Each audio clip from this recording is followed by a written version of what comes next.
malaikat Jibril itu siapanya Nabi? Gurunya, sahabatnya, atau muridnya? Siapa kira-kira? Gurunya Muhammad. Ya begitu. Baik. Ketika mengatakan gurunya Nabi Muhammad, ada satu amalan, satu saja zikir dari malaikat Jibril. Apa itu? Sholawat kepada Nabi. Nah, maka ada yang terkenal namanya sholawat Jibril. Loh, kalau memang malaikat Jibril gurunya Nabi Muhammad, kenapa malaikat Jibril bersolawat kepada Nabi? Nah, gitu ya. Sesungguhnya, tetapi Nabi Muhammad sering menyampaikan bahwa malaikat Jibril adalah sahabatku. Karena saking interaksinya, intensnya interaksi dengan malaikat Jibril. Malaikat Jibril, contoh begini. Mohon maaf, analoginya begini saja. Saya misalnya mau menyampaikan sesuatu, contoh kepada Mas Riko misalnya, menyampaikan sesuatu kepada Mas Riko. Kata-kata yang mujarab ini, yang nanti akan diperlukan oleh Mas Riko untuk bisa disampaikan kepada teman-temannya di kantor. Mas Riko, mohon maaf, kerjanya di mana? Pengadilan. Di pengadilan sini ya. Nah, saya menyampaikan ketika akan menyidang seseorang, maka jangan lupa sebutlah nama Allah. Jangan lupa itu, pesan itu saya. Tapi saya nggak ketemu dengan Mas Riko. Saya ngomong dengan Mas Andi, tolong sampaikan kepada Mas Riko, kalau setiap mau menyidang orang, sebutlah awal dengan menyebut nama Allah Subhanahu wa Ta'ala. Terus Mas Andi kemudian nyampaikan kepada Mas Riko. Nah, berarti Mas Andi posisinya apa? Kalau bahasa sekarang kurir ya. Kurir. Nah, begitu namanya, kurir begitu. Nah, jadi hanya sebatas kurir itu. Nah, tapi saking intensnya kurir itu ketemu dengan Mas Riko, Mas Andi ketemu dengan Mas Riko, sudah kayak teman. Maka Mas Riko pasti nyebut, Mas Andi wis ada temen, nanti dulu mampir dulu kita ngobrol-ngobrol gitu. Jangan langsung aja. Nah, gitu kan. Pasti seperti itu. Awalnya suka, kamu kan kurir gitu kan ya. Mulia siapa berarti? Mulia Mas Riko, karena memang saya sebenarnya dituju adalah Mas Riko, bukan Mas Andi gitu ya. Nah, begitulah. Tapi tidak pernah Nabi Muhammad mengatakan bahwa malaikat Jibril alaihissalam adalah muridnya, tidak pernah.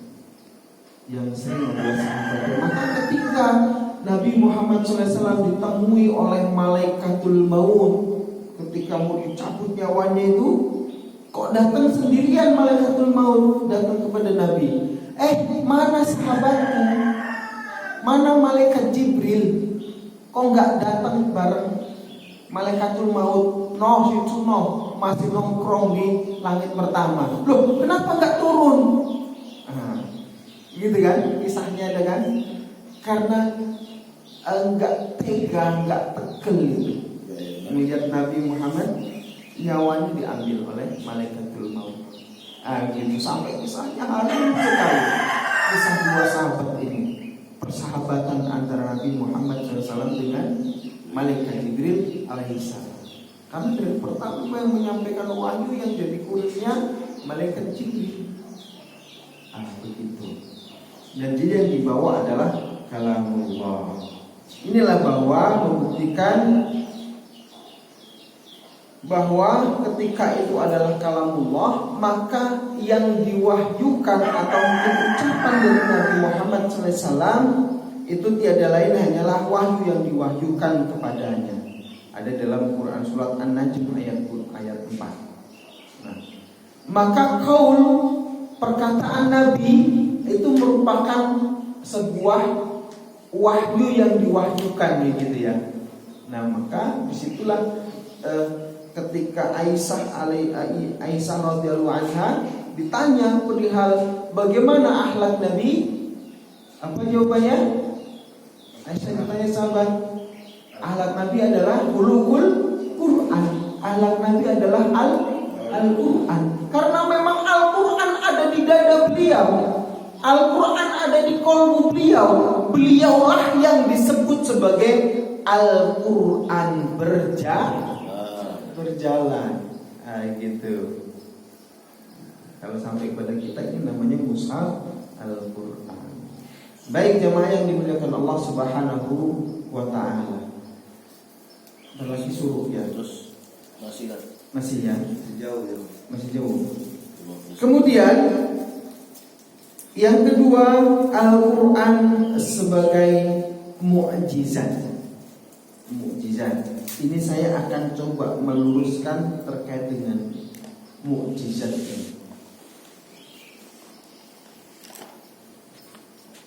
Ada beda antara mukjizat atau mungkin kemudian dengan ilham begitu ya, atau mungkin dengan kalau kita biasa apa karomah seperti itu ya. Nah itu beda. Tapi banyak sekali saya dengar, walau alam siapa dan entah itu agamanya muslim atau non muslim nggak ngerti saya. Saya dapat mukjizat dari Allah, dapat mukjizat gondormu. Enak amat ngomong mukjizat. Tidak ada mukjizat kecuali turun kepada para nabi dan rasul. Nggak ada. Jadi jangan seenak kita ngomong ya.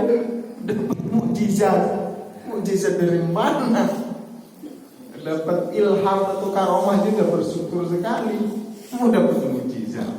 Nah ini kita pahami ya, Allah Subhanahu wa Ta'ala memberikan mukjizat itu hanya kepada para nabi dan rasul. Kemudian bedanya lagi dengan ilham.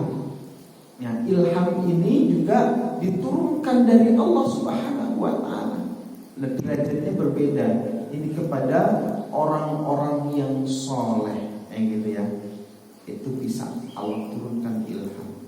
Tidak hanya kepada orang juga, kepada hewan yang memang ditetapkan dikehendaki oleh Allah Subhanahu wa Ta'ala pun bisa dikasih ilham. Contohnya siapa? Hewan An-Nahl. Apa itu An-Nahl?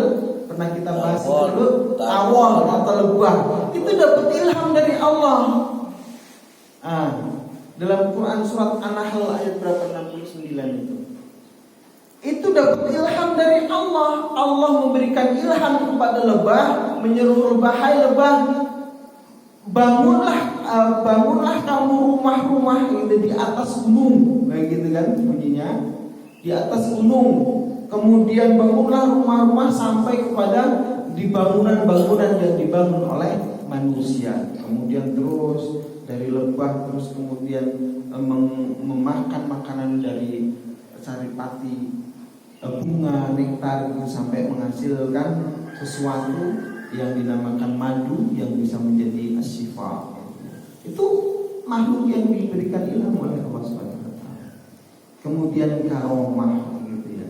Nah bedanya adalah mukjizat yang diberikan kepada Nabi Muhammad SAW dan kepada Nabi yang lain.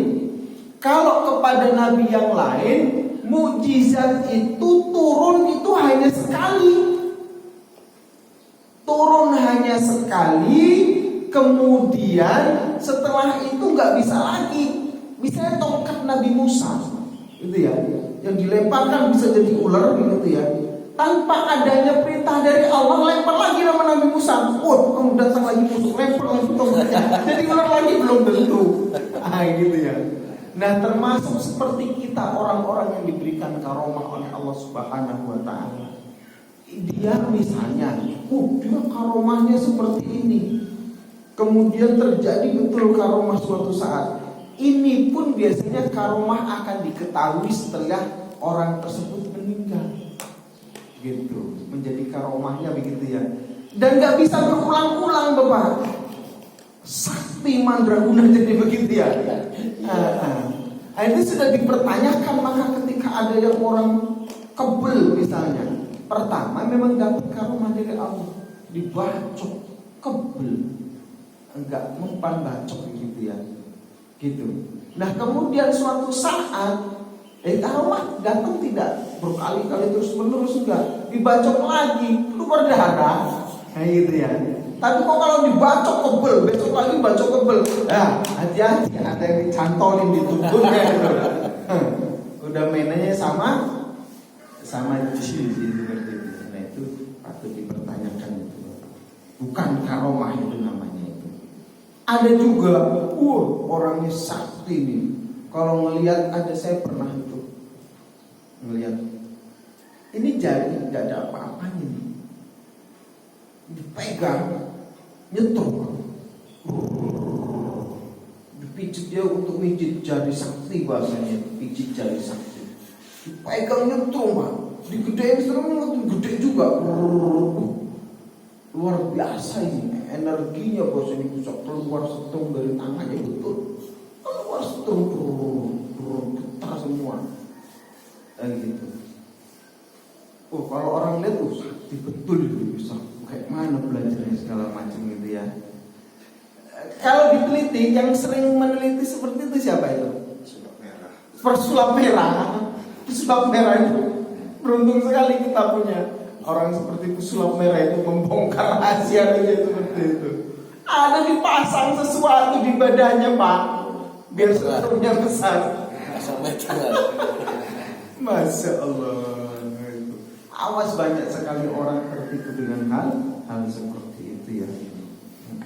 Kembali lagi, sedangkan kalau Al-Quranul Karim, kalau mukjizat yang lain itu hanya untuk pertama kaumnya saja, kaum Nabi Nuh, Nabi Nuh, kaum Nabi Lut, Nabi Lut, kaum Nabi Musa, Nabi Musa, gak berlaku untuk kaum yang lain. Bahkan terkadang ada antara Nabi dengan satu dengan yang lain itu hidupnya sejaman Pak, sejaman. Artinya masih hidup ketemu begitu ya, tapi di tempat yang daerah yang lain, maka dia berlaku hanya untuk kaumnya itu saja. Nah bedanya dengan Al-Quranul Karim, ini berlaku untuk seluruh umat manusia, tidak hanya kaum tertentu saja. Dan kemudian kalau kitab Zabur gitu ya, itu diturunkan langsung Pak, gitu ya, berupa apa namanya, ya, apa namanya sih kalau dalam itu, Zabur itu ya buku, gitu ya. Nah kalau Al-Quranul Karim itu diturunkannya berangsur-angsur, tahapan demi tahapan, tahapan demi tahapan. Gak langsung ke dalam dada Nabi Muhammad SAW. Ketika Nabi Muhammad sudah mendapatkan mukjizat itu, barulah disampaikan kepada para sahabat dengan berbahasa Arab. Dengan berbahasa Arab. Sesungguhnya kalam Allah itu tidak harus dengan berbahasa Arab. Tapi memang Nabi Muhammad SAW kebetulan ada di Arab, ya. Kemudian Allah Subhanahu wa Ta'ala pun menyesuaikan dengan masyarakat di sana. Awal turunnya Al-Quran di situ, maka Al-Quran dengan berbahasa Arab. Kenapa turunnya harus di Arab? Kenapa turunnya harus di sana? Kenapa enggak di Indonesia? Coba kalau dulu di Indonesia turunnya Al-Quran pakai bahasa Indonesia, bisa jadi seperti itu. Kenapa Pak? Kenapa enggak di Indonesia? Kenapa nggak di India? Kenapa nggak di Amerika? Kenapa kok harus di Arab? Apa jawabannya? Nah, salah satu alasan kenapa Allah Subhanahu wa Ta'ala menurunkan seorang Rasul. Nah, kenapa Nabi Muhammad itu dari Arab gitu ya? Alasan Allah Subhanahu wa Ta'ala menurunkan seorang Nabi dan Rasul satu Pak. Ketika di dunia itu tempat yang paling jahil itu di mana? Nah disitulah Allah akan turunkan nabinya. Allah akan turunkan utusannya. Termasuk ketika itu Arab jahiliyah sebelum Islam masuk itu begitu jahilnya Bang. terjadil di seluruh dunia, gitu ya. Sampai-sampai, mohon maaf, ada kisah Umar bin Khattab itu sampai kalau punya anak perempuannya dibunuh, Pak. Lahir anak perempuan dibunuh, gak suka. Arab jahiliyah sebelum Islam masuk begitu. Kemudian banyak sekali di Ka'bah itu, sekeliling Ka'bah kan patung-patung semua menyembah berhala, banyak sekali berhala di situ. Nah, artinya sudah gak ada yang menyembah Allah lagi, sedikit sekali yang menyembah Allah. Nah, kemunafikan atau kesyirikan begitu luar biasa. Di situ alasannya kenapa Nabi Muhammad diturunkan Allah di Arab Saudi dan Al-Quran diturunkan di Arab dan pakai bahasa Arab, begitu ya. Nah, itu. Kemudian jemaah yang dimuliakan Allah Subhanahu wa taala, kayaknya nggak selesai, nanti disambung lagi ya. Oleh terakhir, ini baru sampai mukjizat ini. Ada kemarin kawan datang ke rumah, ngeluh, kenapa saya kalau baca Al-Quran susah amat ya. Susah, sebenarnya susah betul. Bisa membacanya apa menghafalnya? Susah bacanya. Tapi bisa dia tuh. Bisa, masih belajar juga ya. Kebetulan dari latar belakangnya orang non muslim begitu ya. Kemudian dia masuk ke situ. Apa karena saya begitu kotor segala macam, mungkin ketika saya kecil banyak bersentuhan hal-hal yang haram segala macam gitu ya. Nah, inilah nanti ketemunya bagaimana adab untuk membaca Al-Quran. Ya begitu ya. Yang paling tidak yang harus kita perhatikan, ada kadang-kadang yang saya kalau baca Al-Quran pasti ngantuk. Itu gitu ya, pasti ngantuk. Baca baru belum ada sebenarnya sudah ngantuk. Aduh, mata sudah nguap terus. Kalau main handphone bisa berjam-jam gak ngantuk gitu ya. Nah, kenapa bisa begitu? Apakah ada adab saya yang salah? Bisa jadi. Atau mungkin jadi saya kalau ngantuk itu nggak bisa tidur, udah baca Quran aja pasti bisa tidur. Loh, Quran kok jadi obat tidur? Nah, gitu ya. Ada yang salah berarti pada diri kita. Saya contohkan, begini saja lah. Kita analogikan saja. Ini apa nih? Gelas. Ini apa? Air. Saya tuangkan air. Aqua ini ya. Mohon maaf sebut merek. Nah ini, luar biasa air ini. Kemudian pertama, ketika air ini sudah bagus, kemudian wadahnya misalnya kok kotor betul, itu banyak tanah di sini segala macam. Kalau mau kita minum kayak mana kira-kira? Jijik ya, nggak jadi minum ya. Gitu. Atau sebaliknya misalnya wadah ini bagus, wadah ini bersih sekali, kemudian ternyata air ini yang mau kita tuangin, campur apa airnya? Kok bisa kayak gini? Tuang, minum kayak mana kira-kira? Jijik juga. Atau misalkan air minum ini bagus, kemudian wadah ini bagus Pak, gitu ya, gitu. Kemudian waktu pas yang nyuguhin ngasih, megang, tangannya belepotan. Mungkin habis megang, mohon maaf, kotoran ayam lagi gitu ya. Sandingkan Pak, minum Pak, diminum nggak Mas Andi? Nggak mau ya. Atau sebaliknya, ini airnya bagus, ininya wadah tempatnya bagus, kemudian menghidangkan bagus, sayanya yang mau minum atau mau makan ini badan saya kotor, ya, kayak gitu ya. Tangan saya kotor karena megang tadi telek ayam misalnya gitu, mohon maaf. Aduh, kira-kira mau kita ambil nggak ini minumannya? Ya, Ini sebuah analogi, Pak. Gitu ya, sebuah analogi ketika kita akan membaca Al-Qur'anul Karim tidak sembarangan. Nggak akan enak hidangan itu Pak kita makan ketika wadahnya nggak bagus. Nggak akan enak walaupun wadahnya bagus yang kita makan bagus tapi yang dihidangkan nggak bagus. Atau mungkin gurunya sendiri gitu ya yang coba menghidangkan itu nggak bersih seperti itu. Beda, akan beda rasa. Oleh karenanya bagaimana cara kita menikmati agar membaca Al-Quran itu serasa nikmat, gitu ya. Seperti analogi tadi, ada cara-cara. Walau bisawab, mudah-mudahan nanti bisa pertemuan yang akan datang kita lanjutkan terkait dengan jawaban tersebut. Saya kira sudah masuk suruh ya. Kita akhiri. Subhanakallahumma wa bihamdika asyhadu an la ilaha illa anta astaghfiruka wa atubu ilaik.